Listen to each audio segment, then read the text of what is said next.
عارف الإنسان اللي دايما عنده تعليق على شكلك، على لبسك، على طريقة كلامك، أو حتى وانت قاعد ساكت لازم كده يرمي لك كلمتين. الناس دي بتضايقنا وبتحبطنا وبتقفلنا من حياتنا كلها.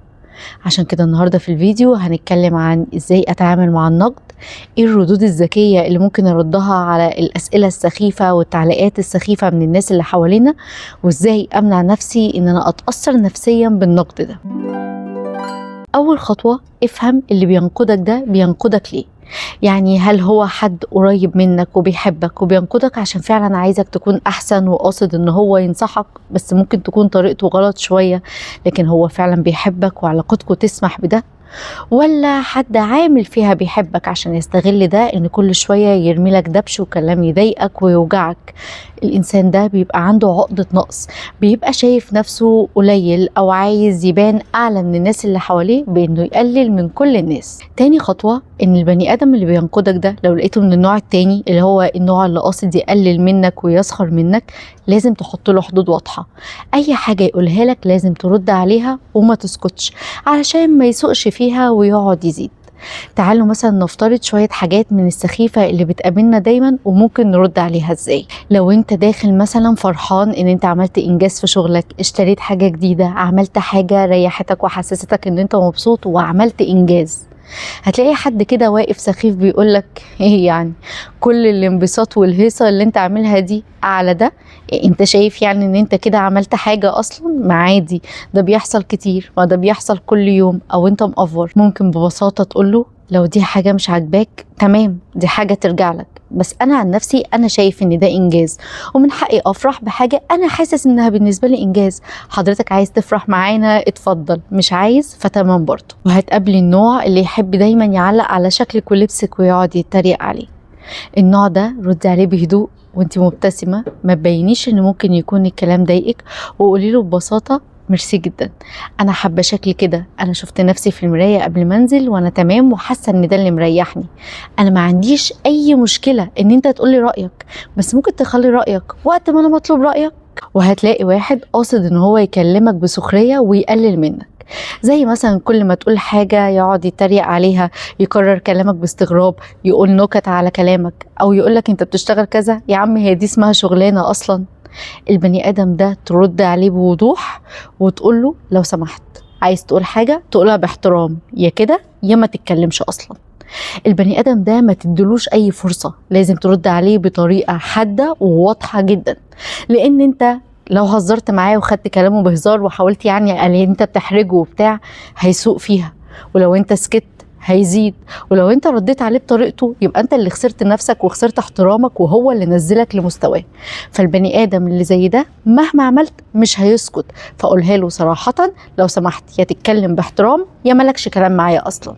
اما بقى عن البني ادمه او البني ادم الفضولي اللي بيسأل اسئلة خاصة جدا، البني ادم اللي موجود في حياة كل واحد فينا، انت مرتبك كام؟ هو انت ليه ما حملتيش لحد دلوقتي؟ هو انت مش ناوي تتجوز؟ طب انت سافرت فين وصرفت كام وعملت ايه؟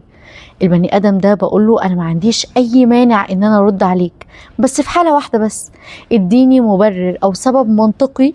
ردودي على الاسئلة دي هيفيدك انت في حياتك في ايه؟ اول ما تديني سبب انا هرد عليك على طول.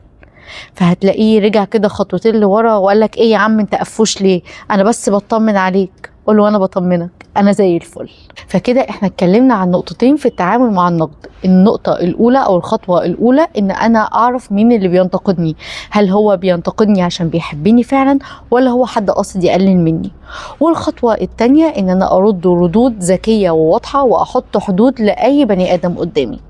نتنقل بقى للخطوة الثالثة، والخطوة دي خطوة مهمة قوي هتفيدك في حياتك. تالت خطوة، ما تديش النقد أكبر من حجمه. يعني بعد ما الموقف يخلص وتروح، سواء بقى أنت رديت على البني آدم ده أو ما رديتش عليه، تقعد تفكر وتعيد وتزيد في الكلام وتفتكر اللي اتقال، وتقعد تفتكر كده مع نفسك هو كلامه صح؟ طب هو أنا فعلا وحشة؟ طب هو أنا فعلا ماليش لازمة في الدنيا؟ قبل ما دماغك تسحلك في الأفكار دي كلها، اقف وقفة كده واسأل نفسك كام سؤال. هل البني آدم اللي نقدني النقد ده بني آدم فعلا بيفهم، يعني بيفهم في الحاجة اللي نقدني فيها. يعني البني ادم اللي قال لي هو انت ايه الشغلانة اللي بتشتغلها دي، هي دي شغلانة؟ او البني ادم اللي قالت لي ايه لبسك ده، لبسك وحش قوي، الشخص الاولاني ده هو فاهم اصلا انا بشتغل ايه؟ يعني هو فاهم الشغلانة ولا هو بيرمي كلمة كده وخلاص؟ والتانية اللي قالت لي كده، هل هي فعلا لبسها كويس؟ هي بتفهم في الموضة؟ هي بتفهم في تنسيق الألوان ولا لأ؟ ما مش أي حد هاخد بكلامه. ولازم أركز برضو حتى لو البني آدم ده بني آدم فاهم في الحاجة اللي هو بيقولها وعارفها كويس جدا، هل هو بيقول لي ده فعلا من باب النصيحة، ولا هو من النوع اللي بيحب يمشي ينظر على كل الناس ويبين انه فاهم وانه عارف وانه احسن واحد في الدنيا؟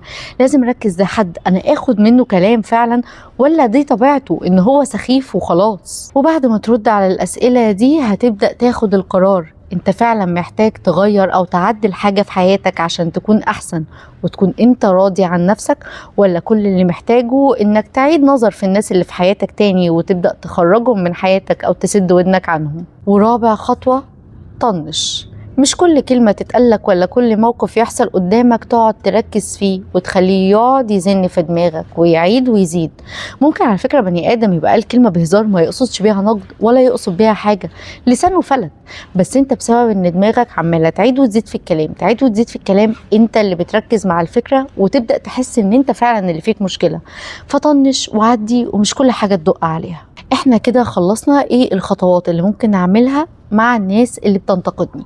تعالوا بقى نتكلم عن حاجة أهم بكتير، إزاي أحمي نفسيتي إن هي تتأثر من الناس اللي بتنتقدني وبتسخر مني وبتقلل مني، وإزاي أقدر إن أنا أكون واثقة بنفسي كفاية وما خليهمش يهزوا ثقتي. أنت تقدر تعمل ده في 4 خطوات. الخطوة الأولى هي التوكيدات التحفيزية، يعني اعرف كويس قوي ايه هي مميزاتك وحس بقيمة نفسك وتقبل نفسك، عشان يوم ما حد يجي يسخف عليك ولا يرزل ولا ينتقدك ولا يبقى عايز يقلل منك، انت يبقى عندك رصيد كافي من الثقة بالنفس ان انت تقدر تتعامل معاه وما يهزكش بسهولة. واعرف كويس قوي ان انت لو بتتغير او فيك عيب عايز تغيره، انت بتغيره عشان نفسك، مش عشان حد عيب عليك او حد هو اللي طلب منك ان انت تغيره. كلام الناس كتير بيبقى صح، بس مش دايما بيبقى صح.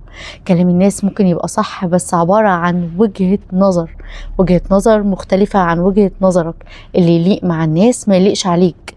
فانت خليك عارف نفسك كويس، واثق من نفسك، عارف انت عايز تغير فيك ايه وايه لأ، فأي حد يقولك اي حاجة ما تروحش معاه كده بسهولة. تاني خطوة، ودي بنقولها كل فيديو لان هي مهمة جدا، ولان هي والله العظيم حل 3/4 مشكلتنا النفسية. هات ورقة وقلم واكتب مشاعرك، هات ورقة وقلم واكتب انت حاسس بايه وايه المواقف اللي ضايقتك، انت حاسس ايه العيوب اللي فيك اللي عايز تغيرها، انت شايف في نفسك ايه حلو. اي حاجة تحصل معاك اكتبها، سلبية ايجابية اكتبها، فرغ مشاعرك. احنا نص المشاكل النفسية ان لم تكن كلها بسبب كتم المشاعر وان احنا ما بنفرغهاش. تالت خطوة، دور على دايرة الدعم. خلي في حياتك بس الناس اللي انت بتحبوهم وهما بيحبوك، علاقتكم ببعض سوية، لا انت عايز تسخف على حد ولا حد فيهم عايز يسخف عليك. الناس اللي بتعرفوا انتوا الاتنين تشوفوا في بعض الحاجات الحلوة قوي، مش بيدوروا على النواقص اللي فيك وبس. خلي الناس اللي حواليك هما الناس المريحين اللي ممكن يدعموك. رابع خطوة، مارس التجاهل الانتقائي. يعني مش كل تعليق يتقالك لازم ترد عليه ولازم تركز معاه. في ناس كده بتيجي تنتقدك او تقولك حاجة سخيفة او ترزل عليك لمجرد ان هو عايز يستفزك، فلما انت ترد عليه هو هيتأكد ان هو فعلا استفزك، فانت كده وصلته للي هو عايزه، هو اللي كسب مش انت اللي كسبت. فالبني ادم ده اللي انت عارف ان ده طبعه، لما يجي يقولك حاجة من حاجاته الرزلة دي، سيبه يخلص كل كلامه وبعدين بصله بكل هدوء وقوله خلصت، وما تستناش رد. بص للناس اللي حواليك او الناس اللي معاك وكمل كلام معاهم ولا كأنه قال حاجة، بجد انت اللي هتستفزه. في النهاية اعرف كويس ان ثقتك بنفسك مش مربوطة بحد، ولا كل تعليق لازم ترد عليه، وان عادي كلنا عندنا نواقص، كلنا بنتطور وبنتغير وبنتعلم.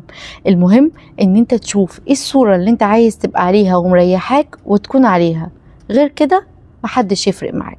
لو عجبك الفيديو ما تنساش تعمل سبسكرايب ولايك، وياريت تفعل الجرس عشان يوصلك فيديوهاتنا أول بأول، لأن الموضوع ده هيساعد كتير في انتشارنا وإنك تقدر توصل معلوماتنا لناس تانية أكتر يستفادوا بيها. ولو عندك أي موضوع حابب إن انت تقترحه علينا إن احنا نعمل فيديو عنه ونحلله نفسيا، ممكن تكتب لنا كومنت أو تتابعنا على صفحة الفيسبوك اللي ظاهرة قدامك. شكرا لدعمكم، وأتمنى أكون دايما عند حسن ظنكم.